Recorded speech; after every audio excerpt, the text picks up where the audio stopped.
Missile, drone और ब्रह्मोस 67,000 करोड़ रुपए के रक्षा सौदे को मंजूरी, तीनों सेनाओं को मिलेंगे घातक हथियार।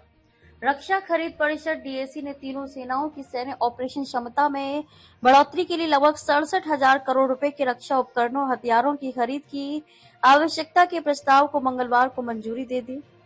इसके तहत सेना की रात्रि इन्फेंट्री क्षमता में इजाफे के लिए थर्मल इमेजर, तो नौसेना के लिए ब्रह्मोस फायर कंट्रोल सिस्टम और लॉन्चर से लेकर Barak 1 point defence missile system का उन्नयन किया जाएगा। रडार खरीद का प्रस्ताव भी शामिल। वहीं सीमावर्ती पहाड़ी इलाकों में भारतीय वायुसेना के एयर डिफेंस को मजबूती देने के लिए इसमें रडार खरीद का प्रस्ताव भी शामिल है।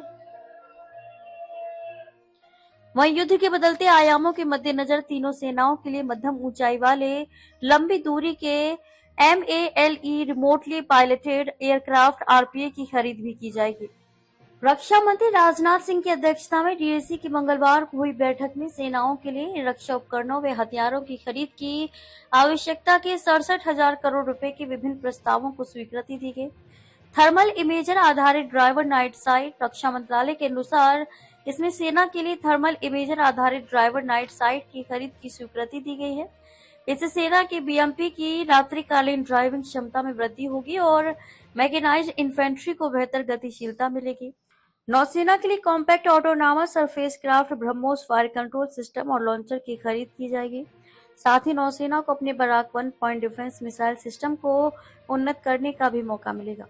कॉम्पैक्ट ऑटोनॉमस सरफेस क्राफ्ट की खरीद से भारतीय नौसेना को पनडुब्बी रोधी युद्ध अभियानों में खतरों का पता लगाने, उनका वर्गीकरण करने और उन्हें निष्क्रिय करने की क्षमता प्राप्त होगी। ऑपरेशन सिंदूर के बाद सैन्य बलों की ताकत में बहुआयामी इजाफा करने की महसूस की जा रही जरूरत के बीच डीएसी ने इस रक्षा खरीद प्रस्ताव का अनुमोदन किया है। रक्षा मंत्रालय के अनुसार डीएसी ने जिन हथियारों की खरीद की आवश्यकता प्रस्ताव को मंजूरी दी है, इसमें भारतीय वायुसेना के लिए परवर्ती रडारों की खरीद शामिल है। सक्षम स्पाइडर हथियार प्रणाली को उन्नत बनाया जाएगा। साथ ही वायुसेना की सक्षम स्पाइडर हथियार प्रणाली को उन्नत बनाया जाएगा। पर्वतीय रडारों की खरीद से पहाड़ी क्षेत्र में सीमा के साथ ही हवाई निगरानी क्षमता बढ़ेगी। पूर्वी लद्दाख में चीन से सटी सीमा पर वायुसेना की निगरानी क्षमता को मजबूत बनाने में इसकी अहम भूमिका होगी। वहीं एकीकृत वायु कमान और नियंत्रण प्रणाली के साथ एकीकरण हेतु सक्षम स्पाइडर प्रणाली के उन्नयन से वायु रक्षा क्षमता में वृद्धि होगी। डीएसी ने इसके साथ ही तीनों सेनाओं के लिए मध्यम ऊंचाई वाले लंबी दूरी के रिमोटली पायलटेड एयरक्राफ्ट की खरीद के प्रस्ताव को भी मंजूरी दे दी है। रिमोटली पायलटेड एयरक्राफ्ट लंबी दूरी के मिशनों से आते हैं काम। Remotely piloted aircraft